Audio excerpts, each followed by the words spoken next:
அது வற்றி போகிறதுனால வரக்கூடிய அழற்சி, அது அந்த இடத்துல உண்டாகிற இன்ஃப்ளமேஷனால் வரக்கூடிய பாதிப்பு ஆகிய இவையெல்லாம் அந்த கல்காரியா ஃப்ளோரிக்கம் அப்படிங்கிற மருந்தை காட்டுகின்ற ஒன்றாக.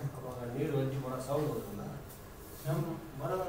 சவுண்ட் வருங்களா? அதாவது நடக்கும்போது படி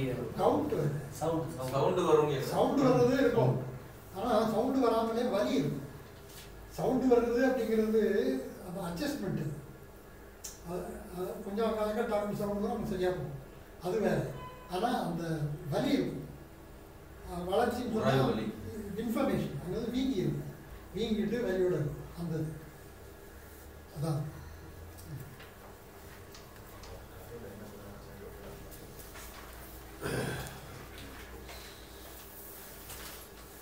இந்த கல்காரியா பாஸ்பாரிக்கம் அப்படிங்கிற இப்போ வயிறுல அடிவயிறு தொங்கிட்டு இருக்கு. அடிவயிறு அதிகமாக தொங்குது, எக்ஸ்ட்ரா எலாஸ்டிக் அடிவயிறு தொங்கி இருக்கிறதா? அதுக்கு இது கொடுக்கலாம். கல்காரியா ஏன் கொடுக்கணும்னு நினைக்கிறீங்க? அது எலாஸ்டிக் லூஸ் ஆகுது. இல்லை, அதாவது அடிவயிறு தொங்கி இருக்கிறதுக்கு என்ன காரணம் அப்படின்னு சொன்னால், மசில் இருப்பாங்க. அந்த மசில் வந்து இட் கிவ்ஸ் வே. அது எப்படிப்பட்ட ஒரு திண்மையோடு இருக்கணுமோ அப்படி இல்லாமல் அடி வயிற்று மசில் வந்து அது வந்து இறங்கி விடுது. இது ஒரு பக்கம். இன்னொரு பக்கத்தில் அந்த எலாஸ்டிக் டிஷ்யூஸ் அப்படிங்கிறத காட்டிலும் அந்த அடி வயிற்றுடைய பிணைப்பு இருக்கு பாருங்க, லிகேச்சர், அந்த பிணைப்பு சரியாக இல்லாமல் போகிறது காரணம். மேலே இருந்து ஒரு முழுக்கு கீழே தள்ளும். குடல் பெருசாகிட்டு அது குடல் நீங்கிட்டு அது குடல் சரியாக மலம் போகாமல் அந்த குடல் வந்து கீழே அழுகும், எண்ணெயாக போல அது வந்து டெவலப் ஆகும். இப்படிப்பட்ட பாதிப்புகள்லாம் இருக்குது. அந்த பாதிப்புகள் அப்படிங்கிறது வேறு. இந்த கல்காரியா ஃப்ளோரிக்கத்துடைய இதுக்கு அப்பாற்பட்டு இது முழுக்க முழுக்க அந்த சவ்வு இணைப்பு இது தொடர்பாக இருக்கக்கூடியது தான். இது வந்து கால்சியத்தோட ஃப்ளோரிக்கத்தை சேர்த்ததுனால எப்படி அது மருந்தாக பயன்பட்டது அப்படிங்கிறத பார்த்தோம். கால்சியமும் பாஸ்பாரிக்கமும் சேர்ந்து இருப்பதனால இது எப்படி பயன்படுகிறது அப்படிங்கிறத பார்த்தோம்.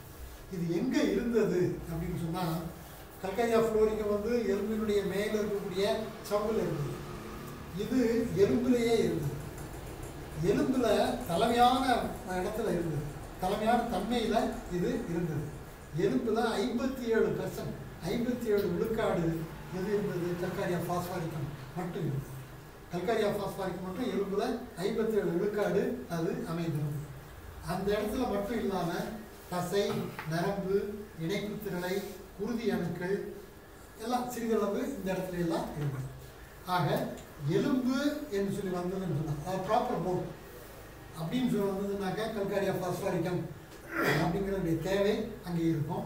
அது மட்டும் இல்லாமல் தசை, நரம்பு, இணைப்பு திரளை, குருதி அணுக்கள் இவற்றிலெல்லாம் கூட சிறிதளவு இந்த கல்காரியா பாஸ்பாரிக்கம் அப்படிங்கிறது அமைந்தது.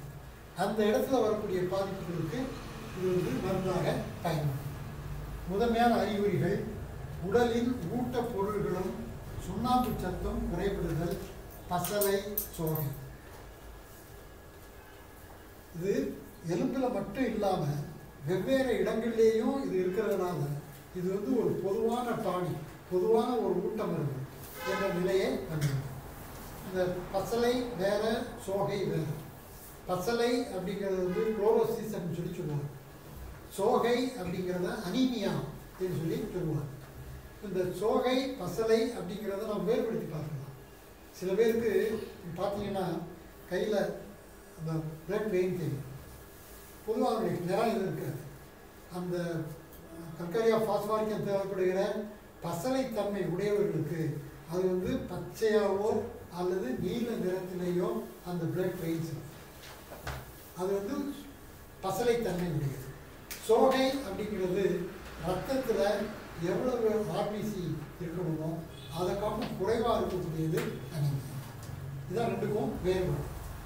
இந்த பசலை அல்லது சோகை, உடலுடைய ஊட்டப்பொருள் குறைபாடு இருக்கிறது அப்படிங்கிறது எல்லாத்துக்கும் இந்த கல்காரியா பாஸ்பாரிக்கம் அப்படிங்கிறது ஒரு மருந்து தான் பயன்படுகிறது. எலும்புகளின் வலிமை குறைதல், அவற்றில் புண்கள் உண்டாகும். எலும்புகளின் வலிமை குறைதல் இருந்தால் அவர்களுடைய டென்சிட்டி குறைஞ்சது. 57 விழுக்காடு எது இருந்தது? கல்காரியா பாஸ்பாரிக்கம் மட்டும் இருந்தது.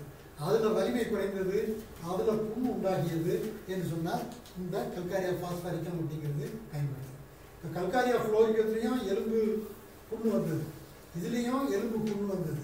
இந்த புண்ணு வந்து ப்ராப்பர் எலும்புலேருந்து வரக்கூடிய புண்ணு, அது வந்து அந்த இணைப்பு திரளையில் அந்த எலும்பினுடைய மேற்சவ்வில் இருந்து வரக்கூடிய புண் என்று அந்த வேறுபாட்டை கேட்க.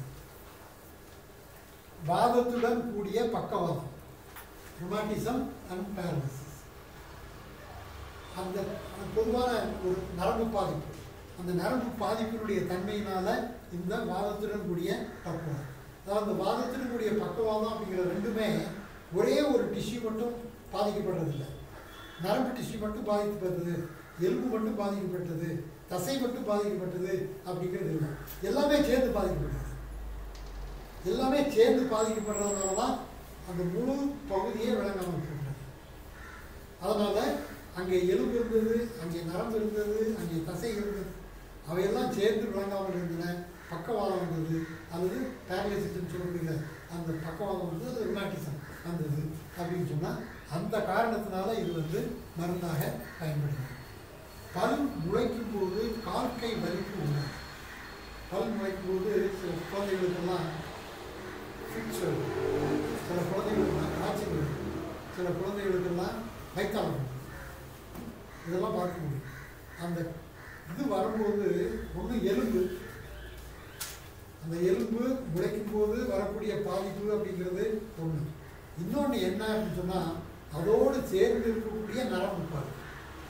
நரம்புலையும் இருக்குது, எலும்பும் நரம்பும் சேர்ந்த இணைப்புகள் தான் அது இருந்தது. எனவே பல் முளைக்கும் போது கால்கை வலிப்பு உண்டாதல், உடம்பில் மின் அதிர்வு போன்ற வலி உண்டாது. உடம்புலேயே மின் அதிர்வு போல், அதாவது ஒரு ஷாக் அடிக்கிறது போல வரக்கூடிய பெயின். அந்த பெயின் அப்படிங்கிறதும் ஒன்றுக்கு மேற்பட்ட பல திரளைகள், அந்த பல திரளைகளுடைய பாதிப்பு, அவற்றினால் வரக்கூடிய வலி. கெண்டைக்கால் நரம்பு இருக்கு, கிராம்ப்ஸ். இப்போ வந்து எப்போ பிடிச்சா பாவம் பிடிச்சிக்கும் நடக்கும். அப்படி அந்த கிராம்ப், அந்த கெண்டைக்கால் நரம்பு இருக்கிறது. குழந்தைகளின் உச்சிக்குழி மூடுவதற்கு காலத்தால். பிறந்த குழந்தைய பார்த்தீங்கன்னா உச்சந்தலையில் ஒரு பழைய ஒரு ரூபாய் காய், இப்போ வர்றது சின்னதாக, பழைய ஒரு ரூபாய் காயின் அளவுக்கு அந்த இடத்துல பள்ளமாக இருக்கும். அந்த இடத்துல கை வச்சு பார்த்தாக்க துடிக்கும். அது ஒரு 6 மாதத்திலிருந்து ஓராண்டுக்குள்ள அது மூடிடும். ஏன் அது இருந்தது அப்படின்னு சொன்னால் மூளையினுடைய வளர்ச்சிக்கு இடம் கொடுப்பதற்காக அந்த உச்சிக்குழி இருக்குது. அது மூடியே பிறந்தது அப்படின்னு சொன்னால் என்ன பாதிப்பு வரும் அப்படின்னு சொன்னால் அந்த நேரத்துக்கு ஒன்றும் தெரியாது. இப்போ ஒரு குழந்தை பேரியாவாச்சுன்னு சொன்னாக்க டாக்டர் என்ன பார்ப்பாங்க அப்படின்னு சொன்னால் ஹைட் பார்ப்பாங்க, வெயிட் பார்ப்பாங்க, அது வெயிட் இடையெல்லாம் சரியாக இருக்கான்னு பார்ப்பாங்க, அழுதான் பார்ப்பாங்க, மூச்சு சரியாக விடுதான்னு பார்ப்பாங்க, சரி சக்ஸஸ்ஃபுல் பிரசவம் கூட போட்டுவாங்க. முதல்ல பார்க்கணும் என்ன அப்படின்னு சொன்னாக்க உச்சிக்குழி இருக்குதா இல்லையான்னு. அந்த உச்சிக்குழி இருந்தது அப்படின்னு சொன்னால் அது சரியாக இருக்கும். சில நேரங்களில் அந்த உச்சிக்குழி இல்லாமலேயே, அல்லது உச்சிக்குழி அப்படிங்கிறது இப்போ குறைவாக இருக்கக்கூடிய ஒரு நிலையில் அந்த குழந்தை வந்து பிறந்திருந்தது அப்படின்னு சொன்னால் கடுமையான பாதிப்பு. மூளை வளர்ச்சி அடைந்து பாருங்க, அதாவது அது சுற்றுப்புற சூழலில் இருந்து பலவற்றை கற்றுக்கொண்டு அதனால் அந்த மூளையும் சேர்ந்து வளர்ச்சி அடையிறாங்க. அப்படி வளர்ச்சி அடையும் போது மண்டை ஓடு விரிவடைவது. மண்டை ஓடு விரிவடையாததுனால என்ன வரும்னு சொன்னாக்க ஃபிட்ஸ் வரும், எபிலெப்சி, கை கால் வலிப்பு அப்படிங்கிறது வரும். அப்போ என்ன செய்வாங்க, நேராக எடுத்துகிட்டு போய் ஒரு நரம்பு சார்ந்திருக்கக்கூடிய மருத்துவமனை எடுத்துகிட்டு போவாங்க. எடுத்துகிட்டு போய் அவங்க என்ன செய்வாங்க அப்படின்னு சொன்னாக்க இஇஜி அப்படிங்கிறவங்களும் பார்ப்பாங்க. பார்த்துட்டு அது இந்த குழந்தைக்கு வந்து இஇஜி குறைபாடாக இருக்குது, அதனால் இந்த மருந்தை இவ்வளோ நாள் சாப்பிடுங்க என்பதை போல் கொடுத்து விடுவாங்க. அல்லது ஹைட்ரோசெஃபாலஸ் அப்படிங்கிற ஒரு நோய் வந்திருக்கு, அதனால் இந்த நோய் வந்து எளிதாக போகாது, மூளை வளர்ச்சி குறைவாகவே இருக்கும் என்று சொல்லிவிடுவாங்க. அதற்கெல்லாம் என்ன காரணம் அப்படின்னு சொன்னால் இந்த உச்சிக்குழி மூடி பிறத்தல், மூடாமல் பிறத்தல் அல்லது உச்சிக்குழி வந்து மூடுவதற்கு காலம் தாழ்ந்தல் அப்படிங்கிற நிலை இருப்பாங்க. அது காலம் தாழ்ந்தது அப்படின்னு சொன்னால் இந்த கால்சியம் குறைபாடு அப்படிங்கிறத காட்டுவதாக இருக்கும். குழந்தைகளின் உச்சிக்குழி மூடுவதற்கு காலம் தான். உச்சிக்குழி மூடியே பிறந்திருந்தது அப்படின்னு சொன்னால் அது வந்து ஹோமியோபதி முறையில் தான் பயன்படும். ஹோமியோபதி முறையில் ஒரு குறிப்பிட்ட மருந்து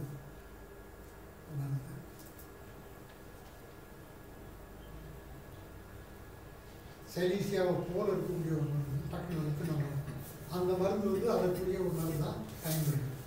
இந்த உச்சிக்குழி மூடுவதற்கு 6 மாதம் 1 ஆண்டுக்குள்ளே மூடாமல் அதுக்கப்புறம் இருந்ததுன்னு சொன்னால் கால்சியம் டெஃபிஷியன்சி அங்கே இருந்தது என்பது தெரியும். குழந்தையின் உச்சிக்குழி மூடுவதற்கு காலம் தாழ்ந்தல், காதுகளில் இருந்து புரதம் போன்ற சீழ் வருதல், அப்போது எந்த காரணம் இருக்காது, இந்த இன்ஃபெக்ஷன் இருக்காது. ஆனால் காதுலேருந்து வெள்ளையாக புரதம் போல புரோட்டீன் போல இருக்கக்கூடிய சீழ் வந்து வரும், அங்கே வலி இருக்கும். அப்படிப்பட்ட நிலைக்கும் இது இருக்கும். அது பெரும்பாலும் எப்போ வரும் அப்படின்னு சொன்னால் அந்த மம்ஸ் அல்லது மீசில்ஸ் இது போல நோய்கள் குழந்தைகளுக்கு வந்து அதற்கு பின்னால் இந்த காதிலிருந்து சீழ் வடிகிறது அப்படின்னு. படிப்பதால் வரும் தலைவலி, படிக்கும்போது தலைவலி, படுக்கும்போது என்ன சொன்னால் ரத்த ஓட்டமும் பிரெயினும் கொஞ்சம் ஹாட்டாகும். அப்படி அந்த வெப்பத்தினால சூடு வருது, ரொம்பலாம் சூடாகிறது போல தலை மட்டும் சூடாகிறது, அதனால் தலைவலி வருவது. இவ்வளவு தன்மைகளையும் இந்த கல்கரியா பாஸ்பாரிக்கம் அப்படிங்கிறது அந்த உச்சிக்குழி வந்து காஸ்மிக் எனர்ஜி உள்ள போகிறதுக்கு வழியா சார்? காற்று உள்ள போகிறது வழியா? காஸ்மிக் எனர்ஜி உள்ள போகிறது வழியா? நமக்கெல்லாம் மூடிக்குச்சு, நமக்கெல்லாம் மூடி போச்சு.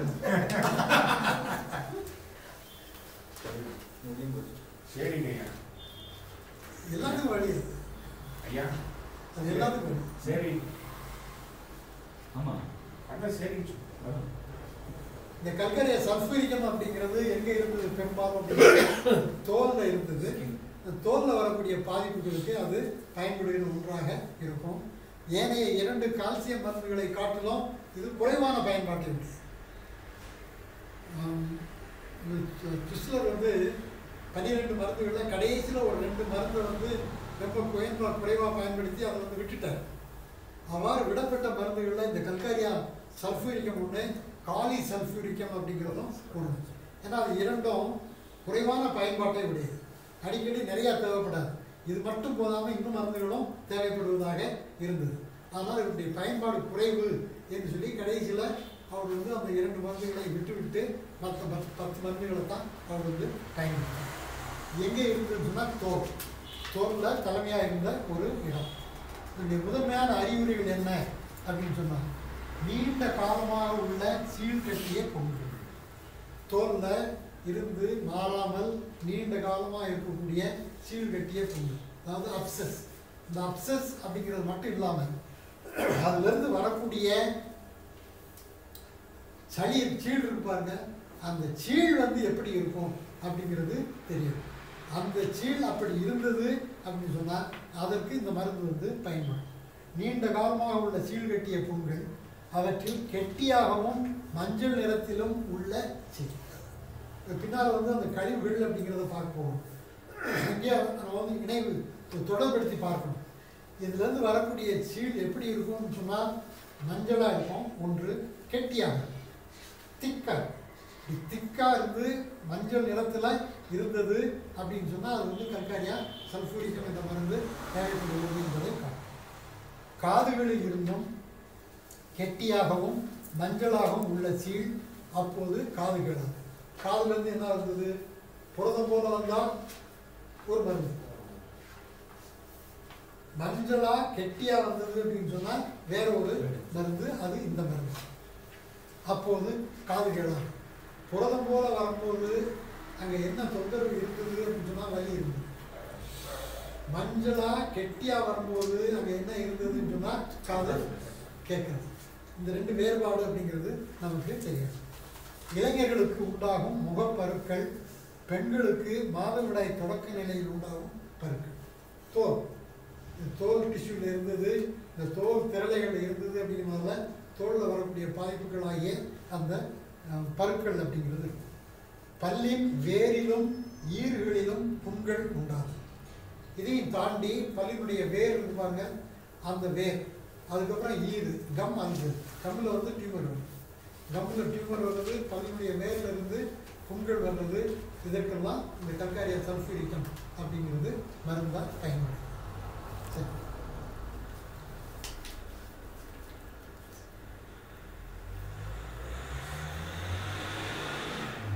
ஃபெரம் பாஸ்பாரிக்கம் அப்படிங்கிற ஃபெரம் பாஸ்பாரிக்கம்ங்கிறது அயன், இரும்புச்சத்து. அந்த இரும்புச்சத்து அப்படிங்கிறது எப்படி இந்த உடம்புக்கு பயன்படுகிறது அப்படிங்கிறத நாம் வந்து விரிவாக நன்றாக தெரிந்து கொள்ள வேண்டும். ஏன்னா எந்த ஒரு நோய் தொல்லையிலேயும் முதல்ல பயன்படுத்தப்பட வேண்டிய மருந்து இந்த மருந்து. எந்த ஒரு நோய் தொல்லையிலையும் முதல்ல பயன்படுத்தப்பட வேண்டிய மருந்து இந்த மருந்தாக இருக்கும். ஏன் அப்படி அந்த முதல்ல பயன்படுத்தக்கூடிய மருந்தாக இருந்தது அப்படின்னு சொன்னால், இது ரத்தத்தோட தொடர்புடையது, குருதியோட தொடர்புடையது. இது குருதியோட தொடர்புடையதாக இருக்கிறது அப்படிங்கிறதுனால நம்ம உடம்பு உறுப்புகளில் பல உறுப்புகளையும் சொல்லுவோம். ஆனால் ஒன்றே ஒன்று மட்டும்தான் வைட்டல் ஃப்ளூயிட் என்று சொல்லி சொல்லுவோம். அது ரத்தம். ரத்தம் அப்படிங்கிறது வைட்டல் ஃப்ளூயிட். அந்த வைட்டல் ஃப்ளூயிட் அப்படிங்கிறதுல இந்த மருந்து, இந்த மருந்தினுடைய செயல்பாடு, இந்த மருந்தினுடைய தேவை இருந்தது என்பதனால அதை தொடர்ந்து வரக்கூடிய எல்லா பாதிப்புகளுமே இந்த ரத்தத்தோட தொடர்புடைய பாதிப்புகளாக அது இருக்கும். அது வீக்கமாக இருக்கட்டும், இன்ஃப்ளமேஷன் சொல்லப்படுகிற அலர்ச்சியாக இருக்கட்டும், அது எல்லாமே அதோட தொடர்புடையதாக இருக்கும். அதுக்கு மேலே இன்னொரு என்னன்னு சொன்னால், ரத்தத்தில் அது இருக்க வேண்டிய அளவு குறைவாக இருந்தது என்று சொன்னால் அங்கே என்ன உண்டாகிறதுன்னு சொன்னால் அனீமியா கண்டிஷன் அப்படிங்கிறது உண்டாகிறது. எனவே அது ஒன்று, இதை சமநிலைப்படுத்துகிறது அப்படிங்கிறது ஒன்று. இன்னொன்று, இந்த அனீமியா போல வரக்கூடிய தொல்லைகளை போக்குகிறது என்பது இன்னொன்று அப்படிங்கிறத தெரியும். இது எங்கே இருந்தது அப்படின்னு சொன்னால், குருதியில் பேரளவு, தசை, நரம்பு ஆகிய இடங்கள்லையும் இது இருந்தது. இந்த இடங்களில் இந்த உப்பு அப்படிங்கிறது தலைமையாக இருக்கிறது. முதன்மை அறிகுறிகள் அப்படிங்கிறது அடிபட்ட காயம், வெட்டு காயம், சூட்டு காயம், அவற்றில் உண்டாகும் உறுதிப்பாடு. யாராவது பயன்படுத்திட்டீங்களா? வாங்க சொல்லுங்க.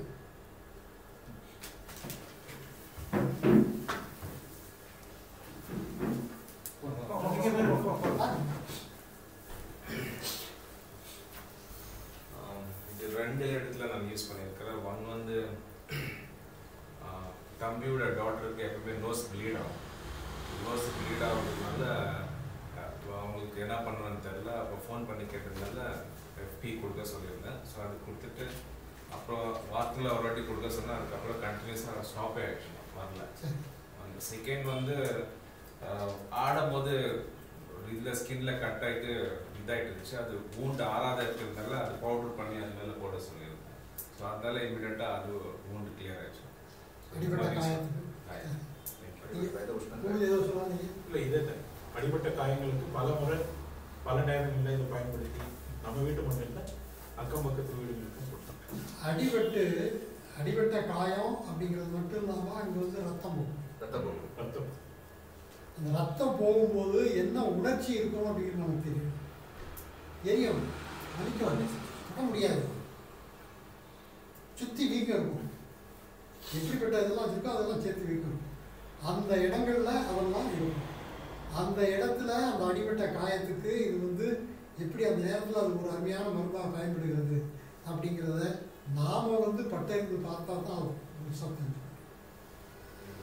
நாம் வந்து பட்டறிந்து பார்க்கணும். அந்த பட்டறிந்து பார்க்கும்போது அந்த மருந்தை வந்து உள்ளே சாப்பிடணும். உள்ளே சாப்பிட்றது அப்படிங்கிறத மட்டும் நிறுத்திக்கிட்டாலும் போதும். உடனே அந்த வலி குறையிறது, அதுக்கப்புறம் ஹீலிங் ப்ராசஸ் அப்படிங்கிறது தானாகவே நடக்கிறது அப்படிங்கிறது தெரியும். இன்னொன்று வந்து என்ன அப்படின்னு சொன்னால், உள்ளே சாப்பிட்றதோட மட்டும் இல்லாமல் அதை பொடியாக்கி அல்லது அந்த பொடியை அதன் மேலே தடவி விடும், அது மேலே போட்டு விடும். அப்படி அந்த பொடியை அதன் மேலே போட்டு விடும்போது என்ன நடக்கிறது அப்படின்னு சொன்னால், ஏதோ ஒரு மந்திர மாயம், மந்திரகாளி அப்படிங்கிறத போல ரத்தம் வருது, டக்குன்னு ப்ளீடிங் இருப்பாங்க, அது சட்டுன்னு. ஆக ரத்தம் வர்றது, நிற்கிறது, வலி போகிறது, அதனால் வரக்கூடிய மற்ற தொல்லைகள்லாம் நீங்கிறது அப்படிங்கிறது ஒரு பக்கம். ஹீலிங் அப்படிங்கிறது இன்னொரு பக்கம். இப்போ நீங்கள் உள்ளே சாப்பிடலாம்.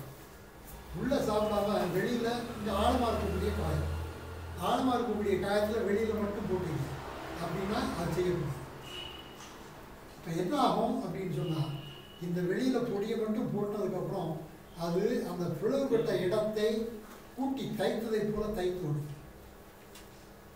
ஒரு ஸ்டிச் போட்டது போல அது தைத்து விடும். அந்த மேலே இருக்கக்கூடிய புண்ணை ஆற்றி விடும், உள்ளே இருக்கக்கூடிய புண்ணை ஆற்று. ஆழமாக இருந்தது மேட்டாப்பில் இருந்ததுனாக்கா போதும். ஆழமாக இருந்தது அப்படின்னு சொன்னால் நீங்கள் உள்ளேயும் சாப்பிடணும், வெளியிலையும் இதை தடவலாம்.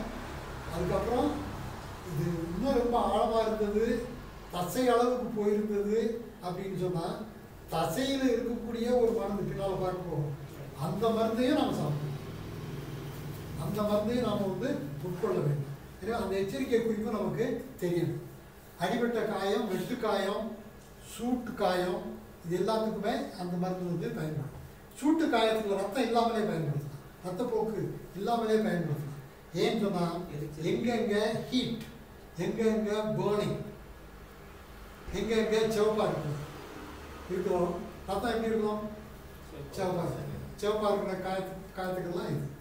எனவே அந்த ஹீட், ரெட்னஸ், அதுக்கப்புறம் பேர்னிங் இதெல்லாம் இருந்தது அப்படின்னு சொன்னால் அது சூட்டு காயத்துக்கு அந்த இந்த மருந்து பயன்படும். சிறுவர்களுக்கு சில்லு மூக்கு உடையுது சொன்னார் இல்லையா, மூக்கிலேருந்து ரத்தம் வருது. பல் உழைக்கும் போது காய்ச்சல், காய்ச்சலால் உண்டாகும் கால்கை வலிப்பு. இப்போ பல் உழைக்கும் போது இந்த உச்சிக்குழி மூடாமல் இருக்கிறது, உச்சிக்குழி மூடுறதுக்கு காலம் தாண்டுறது அப்படிங்கிறத பற்றி ஏற்கனவே பார்த்தோம். அதே போன்ற ஒரு பாதிப்பு பல் உழைக்கும் போது கால்கை வலிப்பு உண்டாகிறது அப்படிங்கிறதையும் பார்த்தோம். இங்கேயும் பல் உழைக்கும் போது காய்ச்சல், காய்ச்சலால் உண்டாகும் கால்கை வலிப்பு. ரெண்டுக்கு என்ன வேறுபாடு? கல்கரியா பாஸ்பாரிக்கிறதுல பல் முளைக்கும் போது கால்கை வலிப்பு வருது, எபிலெப்சி வருதுன்னு பார்த்தோம். இங்கே வரும்போது கால்கை வலிப்புன்னு பார்த்தோம். என்ன வேறுபாடு? காய்ச்சல். காய்ச்சல். கல்கரியா பாஸ்பாரிக்கிறதுல காய்ச்சல் இல்லாமலேயே சென்சிட்டிவிட்டி, நரம்பினுடைய உணர்ச்சி பெருக்கு, அந்த உணர்ச்சி பெருக்குனால கால்கை வலிப்பு வரும். இங்கே காய்ச்சல் வரும், அந்த காய்ச்சல்னால வரக்கூடிய கால்கை வலிப்பு அப்படிங்கிறது. பல் முளைக்கும் போது காய்ச்சல், காய்ச்சலால் உண்டாகும் கால்கை வலிப்பு. அந்த கால்கை வலிப்பு தான் ஃபெப்ரைல் கன்வல்ஷன். அவங்களுக்கு எந்த காய்ச்சல் வந்தாலும் கன்வல்ஷன் வரும். காய்ச்சல் வரும்போது தான் அந்த கால்கை வலிப்பு வந்தது அப்படின்னு சொன்னால் இது பயன்படுது. கண் கட்டிகள், அவற்றில் மணல் இருப்பது போன்ற உறுத்தல், ஸ்டை இருக்குது இல்லையா, கண்ணில் இமைகளில் வரக்கூடிய கட்டி. அந்த கட்டி அப்படிங்கிறது வரும்போது என்ன செய்யும் அப்படின்னு சொன்னாக்க வலி இருக்கும். சில நேரங்களில் அது பழுத்து வெளியில் வரும், சீழ் வரும். சில நேரங்களில் மணல் இருக்கிறது போல உறுத்திக்கிட்டே இருக்கும். அதெல்லாம் கண்கட்டிகள், அவற்றில் மணல் இருப்பது போன்ற உறுத்தல். எவ்விடத்திலும் உண்டாகும் அழற்சியின் உடல்நிலை. உடம்புல எந்த இடத்துலையும் ஒரு இன்ஃப்ளமேஷன் வந்தது, ஒரு அழற்சி வந்தது. அழற்சி என்ன முழு ஆகும்? அழற்சின்றாங்கல்ல, என்ன முழு ஆகும்? அழற்சி, அழற்சினா இன்ஃப்ளமேஷன். அழற்சி அப்படிங்கிறதுக்கும் வீக்கம் அப்படிங்கிறதுக்கும் ஒரு வேறுபாடு. வீக்கம் அப்படிங்கிறது ஒரு குறிப்பிட்ட இடத்துல மட்டும் வீங்கி. அழற்சி அப்படிங்கிறது உள்ளே ஏற்பட்ட ஒரு இன்ஃபெக்ஷன். அந்த இன்ஃபெக்ஷனால் வரக்கூடிய கொதிப்பு. இப்போ இந்த சிலந்தி கட்டி அப்படிங்கிறத பார்த்துருக்கீங்க இல்லையா? சிலந்தி கட்டி அப்படிங்கிறது முதல்ல வரும்போது எப்படி வரும்? சும்மா வந்ததுன்னா ஒரு டியூமர், சும்மா ஸ்வெல்லிங் இருந்ததுன்னா அது ஒரு டியூமராக இருக்கும். சிலந்தி கட்டி வரும்போது எப்படி இருக்குன்னு சொன்னால் அது சிவப்பாக இருக்கும். முதல்ல வரும்போது சிவப்பாக இருக்கும். அதுக்கப்புறம் விண்ணு தெரியும், வலி தாங்க முடியாமல் விண்ணு என்று தெரியும். அதுக்கப்புறம் மேட்டர் ஃபார்ம் ஆகும், சீல் ஃபார்ம் ஆகும். அது வரையில் பெருசாக வலி இருக்கும். நல்லா சீல் கட்டியதுக்கப்புறம் ஓரளவுக்கு வலி குறையும். சீல் முழுசாக வெளியேறினதுக்கப்புறம் அது வலி குறையும். அப்போ முதல் நிலையில் இருந்தது பாருங்க, எது இருந்தது? செவப்பாக இருந்தது, விண் என்று தெரித்த வலி இருந்தது, துடி தொட முடியாது. இப்படியெல்லாம் இருக்கிறது தான் இன்ஃபர்மேஷன், அழற்சி. அந்த அழற்சி நிலையில தான் இது பயன்படும்.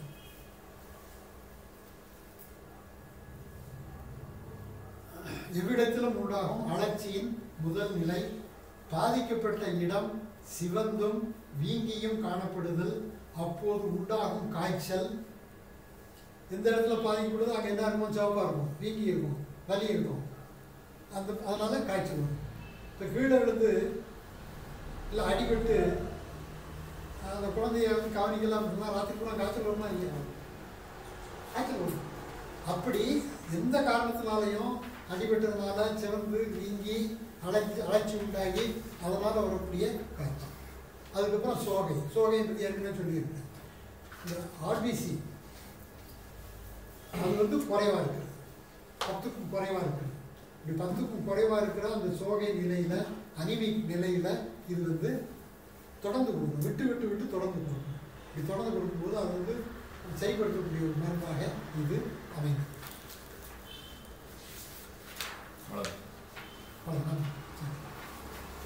இப்போ ஏதாவது கேட்கறதுனா என்ன உங்களுடைய ஐயப்பாடு என்ன?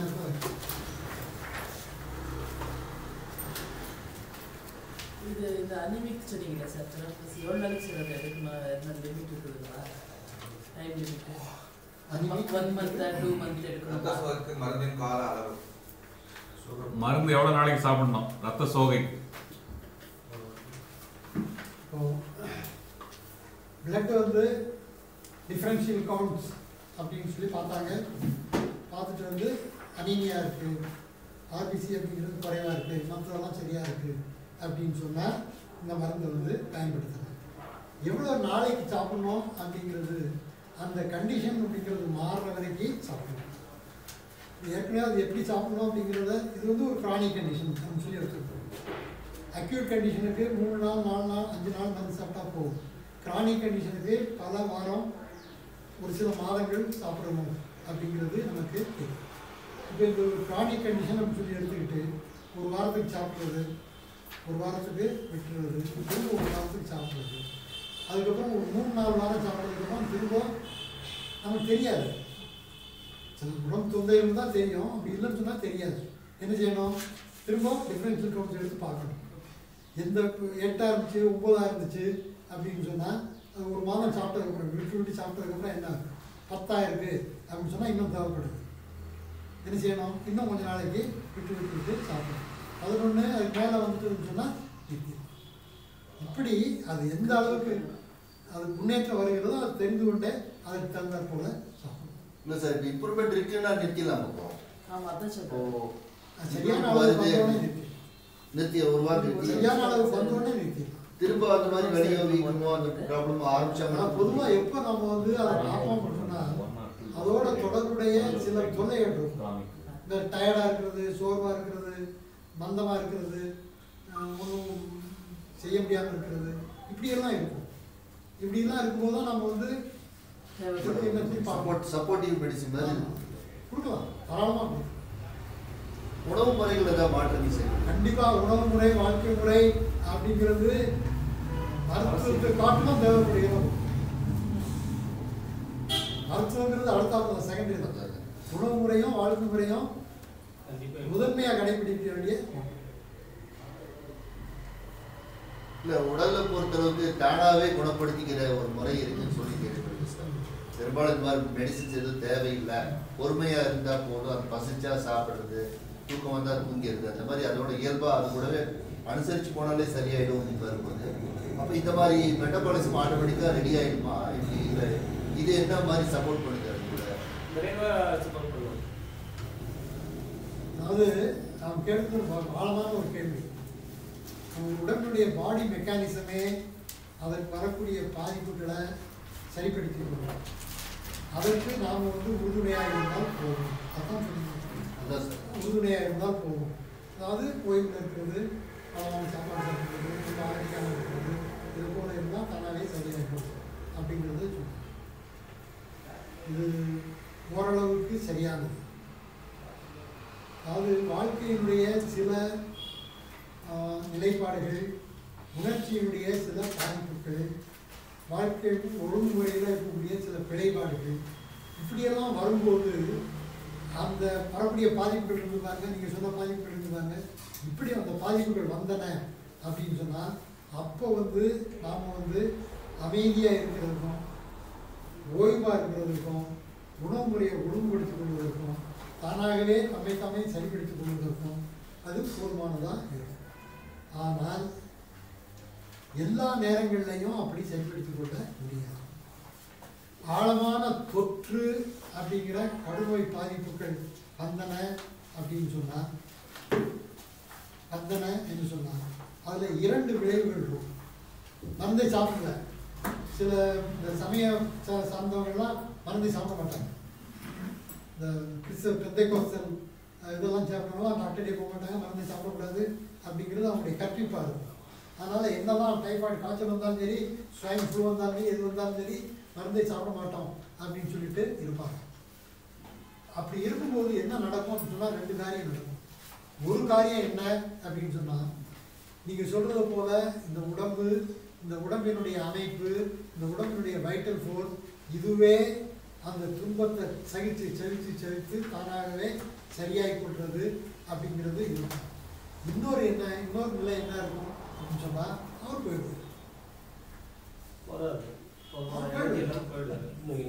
இது 2 தான் நடக்கும். இப்போ இதை சொல்றவர் யாருன்னு சொன்னாங்க, அனிமன் சொல்றாங்க. Acute disease, either it cures itself without any medicine or it kills the patient. அதனால வர்றது இந்த செய்தி இது நடக்கும். இப்போ நீங்கள் மருந்து சாப்பிடாம ஒரு ஆழமான ஒரு பாதிப்பு இருக்கும்போது மருந்து சாப்பிடாம அல்லது மருத்துவத்துடைய நாடி போகாமல் தானாகவே சரியாகி கொள்ளும் அப்படிங்கிறது ஒரு 50-60 விழுக்காடு சரியாக இருக்கும். அப்படியே விட்டுவிடலாம் அப்படின்னு இருக்கலாம். அதனால் வர்றது என்ன அப்படின்னு சொன்னாக்க சஃபரிங் அப்படிங்கிறது இருந்தது. இன்னொரு பாதிப்பு என்ன, செத்து போகிறது அப்படிங்கிறது இன்னொரு பாதிப்பு இருந்தது. எனவே யாரும் துன்பப்படுறதுக்கு விரும்புறது, யாரும் சாகிறதுக்கு விரும்புகிறது. அதனால் என்ன செய்யணும், உயிராற்றல் அப்படிங்கிறதுடைய அதனுடைய செயல்பாடு என்னவோ அது ஒரு அளவுக்கு தான். ஆனால் நாம் சொல்றது போல இந்த வாழ்க்கை முறையுடைய ஒழுங்கு இருப்பாங்க. அதில் நடைப்பயிற்சி, யோக பயிற்சி, சாப்பாட்டு முறை, அதுக்கப்புறம் சில பழக்க வழக்கங்களால் எல்லாவற்றையும் சமப்படுத்திக் கொள்வது, அதாவது உறவு நிலைகளை சமமாக வைத்துக் கொள்வது, நட்பு நிலை, அலுவல் நிலை, இதில் எல்லாம் எந்த வகையான பெரிய ஏற்றத்தாழ்வுகள் உண்டாமல் சரிப்படுத்திக் கொள்வது. இப்படி இருப்பதனால கடுமையான பாதிப்புகள்லாம் பெரும்பாலும் ஆகுது. இதற்கு ஒரு சின்ன எடுத்துக்காட்டு சொல்கிறேன். இப்போ 2 வீலர் வண்டி ஓட்டிகிட்டு போகிறீங்க. வண்டி ஓட்டிகிட்டு போகும்போது அந்த 2 வீல்லையும் நீங்கள் சரியாக காற்று அளவு சரியாக இருக்குதா அப்படிங்கிறத, அது எவ்வளோ ஓடுதோ அதுக்கு தகுந்தாப்புல ஒரு 100 கிலோமீட்டர் ஓடுச்சுனாக்கா அதனுடைய ஏர் செக் பண்ணிட்டு அதனுடைய காற்று எவ்வளோ இருக்குன்னு பார்த்துட்டு சரியாக வச்சுக்கிட்டே இருந்தீங்க அப்படின்னு சொன்னால், போகிற வழியில் இருக்கக்கூடிய அதை பஞ்சர் பண்ணக்கூடிய பூரான கருவிகள், ஆணிகள், இதையெல்லாம் அது தள்ளி விட்டு அதோட போயிட்டு அதை நீங்கள் சரியாக வச்சுக்கல அப்படின்னு சொன்னால் என்ன ஆகும், போகிற வழியில் இருக்கக்கூடிய அந்த பூரான ஆணிகள்லாம் அதை குத்தும், காற்று இறங்கும். காற்று இறங்கினதுக்கப்புறம் என்ன செய்யணும், தள்ளிட்டு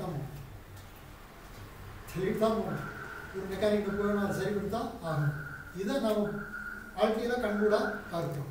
உயிராற்றலும் அதை போல. இந்த உயிராற்றல் நம்முடைய வாழ்க்கை ஒழுங்கு, உடற்பயிற்சி, யோக பயிற்சி, சாப்பாட்டு முறை, இதனால் இந்த காற்று சரியாக வச்சுக்கிறது போல நம்ம ஒழுங்காக வச்சுக்கிட்டோம் அப்படின்னு சொன்னால் பெரிய பாதிப்புகள் எதுவும் வராது. அப்படி வந்தது அப்படின்னு சொன்னால் ஒன்று நாம் சஃபர் பண்ணுறதுக்கு தயாராக இருக்கணும், அது செத்து போகிறதுக்கு தயாராக இருக்கணும். அப்போ மருந்து தேவையில்லை. அது 2 வேண்டாம் அப்படின்னு சொன்னால் மருந்து எது சாப்பிட்டாலும் மென்று சாப்பிட்டா ஒன்றும் ஆகாதுன்றாங்க. எது சாப்பிட்டா, எதை சாப்பிட்டாலும் நல்லா மென்று சாப்பிட்டீங்கன்னா உங்களுக்கு ஒன்றும் ஆகாது. என்ன மருந்து சாப்பிட்டாலும் எதுவும் ஆகாது. சீவ் பண்ணி சாப்பிடணும். என்னென்ன சாப்பிடுங்க, நல்லா மென்று சாப்பிடுங்க. என்னென்ன சாப்பிட்டா ஒத்து வராதுங்க சார். இந்த மாதிரி மெடிசின்ஸ் நம்ம யூஸ் பண்றோம் இல்லைங்களா, இதுக்கு ஏதாவது சர்டிஃபிகேட்ஸ் மாதிரி ஏதாவது இது பண்ணிக்கணுமா, இல்லை பொதுவான கேள்வியை கேட்கலாம். ஒரு செகண்ட் சார். தயவு அதனால செஞ்சு அவருடைய தீங்கு என்னன்னு கேட்குறீங்களா? இல்லை மருந்து கொடுக்குறோம். இப்போ நம்ம ஃபேமிலிக்குள்ளே கொடுக்கும்போது ப்ராப்ளம் இல்லை சார். சரி. என் பொண்ணு கொடுக்குறேன், மனைவி கொடுக்குறேன், சுற்று வட்டாரத்தில் கொடுக்குறேன், ப்ராப்ளம் வந்தாலும் நம்ம ஃபேஸ் பண்ணிக்கலாம். பப்ளிக் கொடுக்கும்போது ஒன்றும் ப்ராப்ளம் இல்லைங்களா? அதான் மனுஷனு நீங்க நல்ல இல்லை ஒரு பிஸ்னஸாக பண்ணுறோம், ஒரு கிளினிக் போட்டு பண்ணுற மாதிரி பண்ணுறோம். நீங்க நல்ல நோக்கத்தோட அற உணர்வோட பண்ணும்போது எந்த வகையான தொல்லை இருக்கு. நீங்க வந்து தொழில்முறையா பண்ணணும் அப்படின்னு சொன்னா உரிய தகுதி அல்லது அது தொழில்முறையா பண்றதுக்கான இதெல்லாம் இல்லாம பண்ணும்போது அது வந்து தொல்லைக்கு எந்த மருந்தாக இருந்தாலும் அலோபதி மருந்து தான் இருக்குது. எந்த மருந்தையும் நாம் வந்து ஒரு தொழில்முறையாக பண்ணணும் அப்படின்னு சொன்னால் நமக்கு உரிமை இல்லாமல் பண்ணணும். இதுக்கு சந்தேகம் கேட்குறவங்க கொஞ்சம் அங்கே நின்று கேளுங்க. இதுலேயும் பதிவாகணும், எல்லாருக்கும் கேட்கணும். ஒருத்தர் கேட்கறது யாருக்கு தெரியும்.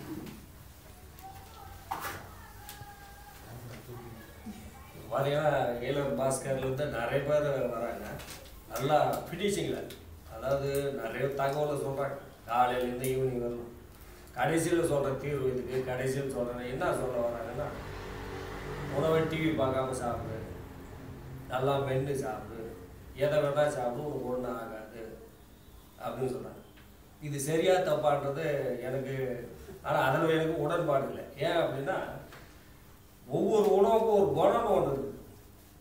இப்போ அரளி விதையை நல்லா மென்று சாப்பிட்டா ஒன்றும் ஆகாதுங்களா? இல்லை அந்த மாதிரி அப்போ அந்த உணவுக்குன்னு ஒரு குணம் இருக்குல்ல, அது காட்டியே தீரும். எல்லா உணவுக்கும் ஒரு குணம் இருக்கு. அப்போ இது சரி தப்புன்றது என்னோட கருத்து. ஏன்னா ஒவ்வொரு குணம், அந்த குணம்லாம் உள்ளே போய் வேலை செய்யும். அதுதான் 6 சுவைன்றது. அது குணத்தை காட்டியே தீரும். இதை நம்பி மென்று சாப்பிட்டு எத்தனை பேர் ஃபெயிலியர் ஆகிக்கிறாங்கன்னு எங்களுக்கு நல்லா தெரியும். சரி, அதாவது பேலன்ஸ் டயட் அப்படிங்கிறத பற்றி அவர் பேசுகிறாரு. இது ஒரு பக்கம். இன்னொரு பக்கம் வந்து யார் வேணாலும் எதை வேணாலும் சாப்பிட்டாலும் ஒன்றும் ஆகிறதில்லை அப்படிங்கிறத பற்றி சொல்கிறேன். இப்போ யார் வேணாலும் எதை வேணாலும் சாப்பிட்டாங்க அப்படின்னு சொன்னாங்க, உடம்பினுடைய என்டியூரன்ஸ் அப்படின்ட்டு ஒன்று. உடம்பினுடைய என்டியூரன்ஸ், அதாவது உடம்புடைய தாங்கக்கூடிய ஆற்றல் அப்படிங்கிறது ஒன்று. அதுக்கு ஒரு எடுத்துக்காட்டு சொல்கிறேன். இப்போ சாராயம் சாப்பிட்றவங்க இருக்காங்க. அது எடுத்துக்காட்டு சொன்னால் உங்களுக்கு சாப்பாடு தான் போகும். சில பேர் வந்து கொஞ்சம் ஒரு 1/2 ounce குடித்ததுக்குள்ளேயே அந்த சாராயத்தினுடைய வேலைப்பாட்டுக்கு அவங்க வந்து, சில பேர் வந்து ஒரு பாட்டிலே குடித்ததுக்கப்புறம் கூட கல்லூரி மாதிரி பேசாமல். இதே நிலை தான் எதுக்கு வரும்? சாப்பாட்டு நிலைகளுக்கும் பொருந்தும். ஆனால் இந்த பாட்டிலாக குடிக்கிறவர் அவருடைய என்டியூரன்ஸ் இருக்கிற வரைக்கும் தான் அது தாங்கும். அதுக்கப்புறம் என்ன ஆகும்? கடுமையான நோயை தான் தீர்க்க முடியாத, குணமாக்க முடியாத நோய் நிலைக்கு அவர் வந்து ஆட்படுகிற தன்மை அப்படிங்கிறது இருக்கும். இதே போல தான் சாப்பாடு. என்ன வேணாலும் சாப்பிடலாம், கல்லை கடிச்சா கூட சாப்பிடுவாரு. அவர் கூட தொல்லை இருக்காது. உடம்பு தாங்கிற வரைக்கும் தான் அது இருக்கும். இது என்னைக்கு அது அம்மோடு கை விட்டுறதோ அன்னைக்கு வந்து இட்ஸ் கொலாப்ஸ் அப்படிங்கிறது தெரியும். இது ஒரு பக்கம். இன்னொரு பக்கம் வந்து நாம் வந்து மற்றவர்கள் சொல்கிறது, இது சாப்பிட்டா நல்லது, அது சாப்பிட்டா நல்லது அப்படிங்கிறத கேட்டு சாப்பிட்றது அப்படிங்கிறது ஒரு பக்கம். இன்னொரு பக்கத்தில் நமக்கு எது தேவைப்படுகிறதோ அதை நம்ம உடம்பு சொல்லணும். நம்ம உடம்பு வந்து சொல்லணும். அந்த உடம்பு சொல்லுகிறபடி நாம் வந்து நாக்கு சொல்கிறபடி இல்லை, உடம்பு சொல்கிறபடி.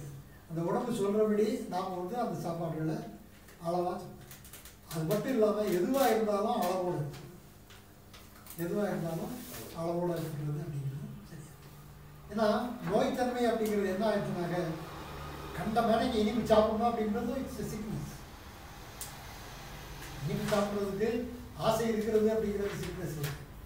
இனிப்பு எவ்வளோ கிடைச்சாலும் சாப்பிடுவாங்க, இனிப்பு கிடைச்சா விட மாட்டாங்க அப்படிங்கிறதும் ஒரு சிக்னஸ். எவ்வளோ பச்சை மிளகா சாப்பிட்டா கூட அவங்க ஒன்றாகாது அப்படிங்கிறத போல தான் இருக்கும். என்ன அதனால நாம் வந்து அது ஒரு நோய் நிலை தான். ஹோமியோபதி பார்த்தீங்கன்னா அதுக்கெல்லாம் அவங்க மருந்து இருக்கு. அதனால் நம்ம வந்து உடம்பு வசப்படுத்தியிருக்கோம், உடம்பு வசப்படுத்தியிருக்கோம். அப்போ வந்து அது சரியாக காட்டும், இந்த உடம்புக்கு என்னென்ன தேவைப்படுகிறது அப்படிங்கிறத காட்டும். இது ஒரு பக்கம். ஆனால் சமையல் முறையில் கூடுமான வரையில் இயற்கை நிலைப்பட்ட உணவு முறைகளை அது ஒரு ஒழுங்குமுறையை கடைபிடித்து அதை வந்து அதாவது நீங்கள் சொல்கிறது போல் அறுசுவை அப்படிங்கிறது வெவ்வேறு வகையான தானிய வகைகளை பயன்படுத்துறது அப்படிங்கிறதுலாம் நல்லது, அதை பயன்படுத்தும். சார் இப்போ இந்த சூஸில் கண்டுபிடிச்சாருன்னு சொல்கிறோம், டாக்டர் கண்டுபிடிச்சாரு, இதுக்கு அடுத்த இம்ப்ரூவ்மெண்ட்ஸ் எதுவுமே பண்ணீங்களா? அந்த ஸ்டேஜோடு அப்படி அப்படியே ஃபினிஷ் ஆகிடுச்சுங்களா? அது அவ்வளோதான், அலோபதியெல்லாம் ஒன் பை ஒன்று அடுத்த ஸ்டேஜ்லாம் வந்துட்டு இருக்கு. அந்த இம்ப்ரூவ்மெண்ட்ஸ் ஹோமியோபதியிலையும் இல்லை, இதுலேயும் இல்லை, வேற வேற. அனிமான் வந்து ஹோமியோபதியை கண்டுபிடிச்சா கஸ்டமர்களை கொடுத்தார், 120 மருந்துகளை ப்ரூவ் பண்ணிட்டு போனார். பின்னால் வந்தவங்கலாம் மருந்துகளை நிறுவி ஆயிரக்கணக்கில் அது போயிருக்கு, வளர்ச்சி இருக்கு. ஆனால் இதை பொறுத்த வரைக்கும் தான் அவ்வளோ. இதே போல் பாட்சுடைய மருந்துகள் அப்படிங்கிறது 38 அவ்வளோ ஸ்டேஜே இல்லை, அதுக்கப்புறம் கிடையாது. அதை நம்ம சரியாக அவங்களோடவே விட்டு போயிடுச்சு சார். அதை நம்ம சரியாக புரிஞ்சுக்கிட்டு பயன்படுத்தினாலே அதனால் கிடைக்கக்கூடிய நன்மைகள் அடையும், முழுமை பெற்றது. இதுவும் அப்படிப்பட்ட ஒரு முழுமை. சரி சார், இப்போ இதில் காம்பினேஷன்ஸ் போடுறாங்க இல்லையா? அந்த இதில் வந்துட்டு சிலதை 3x போடுறாங்க, சிலது 6x மிக்ஸ் பண்ணியிருக்காங்க. ஸோ அதிலலாம் ஒன்றும் ப்ராப்ளம் இல்லைங்க. இப்போ இந்த காம்பினேஷன் போடுறது யார் அப்படின்னு சொன்னால், இப்போ நம்ம எதையும் ஒரு புதிய கலையை படிக்கும்போது அவருடைய மூலவர் என்ன அடிப்படையில் தான் அதை சொல்லியிருக்கிறார் அப்படிங்கிறத வச்சுக்கிட்டு தான் நம்ம படிக்கணும்.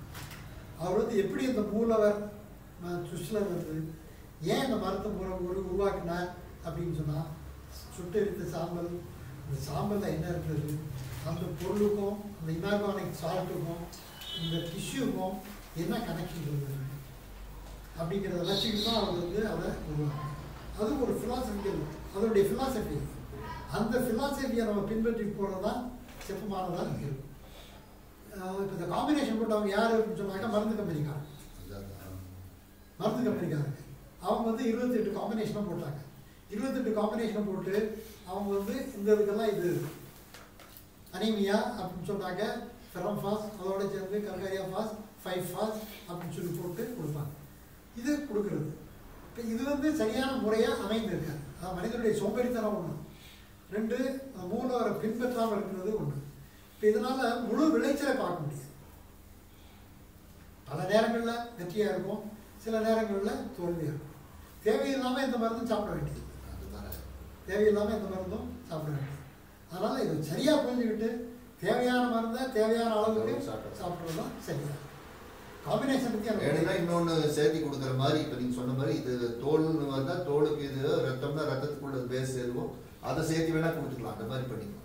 மற்ற அந்த மாதிரி காம்பினேஷன் தேவையில்லை. அதுதான் வில் நாட் லேர்ன் எனிதிங். என்ன இப்போ நாம் வந்து ஒரு ஃபெரம் பாஸ் கொடுத்தோம், ஒரு கல்கரியா பாஸ் கொடுத்தோம், ஒரு நேஷனல் பாஸ் கொடுத்தோம், என்ன விளைச்சல் வந்தது கண்கூடாக பார்த்தோம். அது போல் வரக்கூடிய இன்னொன்றுக்கு அந்த மருந்தை பயன்படுத்தி அவங்களையும் மகிழ்ச்சியில் கொடுக்கலாம், நாமும் மகிழ்ச்சியாக. வயிறு சரியில்லைங்கிறதுக்காக டைஜஷன் அப்படின்ட்டு ஒரு காம்பினேஷனை கொடுத்து என்ன ஆகுது ஏதாகுதுன்னு தெரியாமல் அதுக்கப்புறம் என்ன ஆகும் அப்படின்னு சொன்னாக்கா அவங்க அடிக்ட் ஆகிடும்.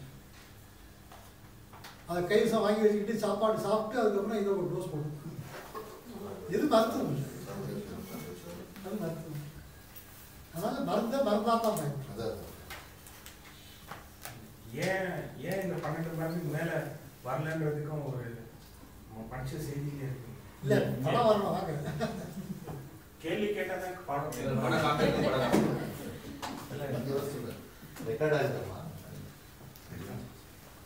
அந்த சைக்கிள் ஆஃப் லைஃப் ஒரு புத்தகம் படிச்சா இருப்பாங்க. அந்த புத்தகத்தை வந்து உடலை எரிச்சும் போது 5% இருக்கிற சால்ட்டு தான் மீதம் இருக்குது. அதுலேருந்து அந்த 12 மருந்தை கண்டுபிடிக்கிறாரு. அப்போ அந்த 12 மருந்தில் குறைபாடு ஏற்பட்டாலோ அதிகம் ஏற்பட்டாலும் தான் இந்த சப்ளிமெண்ட்ரி மருந்தான் இந்த டிஷ்யூரம்பியை நம்ம தரோம். அப்போ இந்த நிலையை இருக்கிற போது இதை தாண்டி எதுவும் புதிய மருந்து டிஷ்யூரம்பியில் வர வாய்ப்பு இல்லைங்க. தொடர்பாக ஒரு செய்தியை சொல்கிறேன். கோம்ஸ் அப்படின்ட்டு ஒரு ஹோமியோபதி டாக்டர், அவர் வந்து நியூ பயோகெமிக் மெடிசன் அப்படின்னு சொல்லி எழுதியிருக்காரு. இப்போது நம்ம பார்த்தோம் இல்லையா, எலும்பு அப்படின்னு சொன்னால் நம்ம வந்து கல்காரியா பாஸ்பாரிக்கம் 57% இருந்ததுன்னு பார்த்தோம். அதே போல் வேறு மருந்துகள் வந்து இருந்தது. இப்படி ஒரு தலைமையாக இருக்கக்கூடிய அளவு மருந்துகளை தான் இந்த சுவிட்சர்லாந்து வந்து கண்டுபிடிச்சி 12 என்று சொல்லி சொன்னார். 8 இனார்கானிக் சால்ட்டுக்கு 12 மருந்துகளை உருவாக்கி தலைமையாக இருக்கக்கூடிய அதுதான் அது ரத்தம் அப்படின்னு சொன்னால் அந்த ரத்தத்துக்கு தேவையானது கார்பன். அதுக்கு வேற துணை மருந்துகள் அப்படிங்கிறது தேவைப்படுது. இந்த 12 பொருள்களுக்கு அப்பால வேற இருக்கக்கூடிய இன்ஆர்கானிக் சால்ட்டும் இருக்கு அப்படின்ட்டு ஒரு 10-15 புதிய மருந்துகளை அந்த ஹோம்ஸ் அப்படிங்கிறவர் எழுதியிருக்கு. எலும்புல 57% கால்சியம் இருக்குன்னு பார்த்தோம். 0.005 இருக்கக்கூடிய ஒரு மருந்து இருக்கு அப்படின்னு சொல்லிட்டு அவர் சொல்லியிருக்காரு. அது இருந்து அதை வந்து ஒரு அறிவுபூர்வம் ஒரு அறிவுக்காக அதை சொல்லி இருக்கிறார் அப்படின்னு தான் நம்ம எடுத்துக்கணும். அதை படித்து நம்ம பயன்படுத்த முடியாது. ஏன்னு சொன்னால் இந்த 57 விழுக்காடு இருக்கக்கூடிய கால்சியம் செய்கிற வேலையை அது ஏறத்தாலும் முழுமையாக எல்லாரும் செஞ்சிருது. அப்படி அது செய்யும்போது ஒரு சமநிலை உண்டாகுது. அந்த சமநிலை உண்டாகும் போது இந்த 0.05% தேவைப்படுகிற இன்னும் மருந்துட்டாங்க. அதையும் அது வந்து நீங்கள் சொன்ன அதே உயிராற்றல் வந்து செயல்படுத்தி. அதனால் இது வந்து ஒரு முழுமையான மருத்துவம் அப்படிங்கிறது இந்த மருந்தோட நிறுத்திக்கலாம். வீட்டில் நம்மக்குள்ள பயன்படுத்தி ரொம்ப எளிமையாக சாப்பாடு சாப்பிட்டு ஊறுகாய் பரவாயில்லங்கிற மாதிரி மற்றதெல்லாம் உடம்புக்கு விட்டுருலாம், உயிராற்றல் விட்டுருலாம்.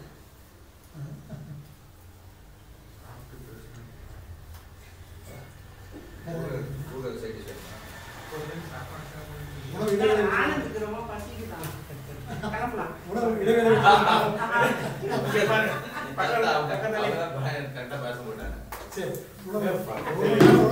இருக்கும். சாப்பிட்டே ஒரு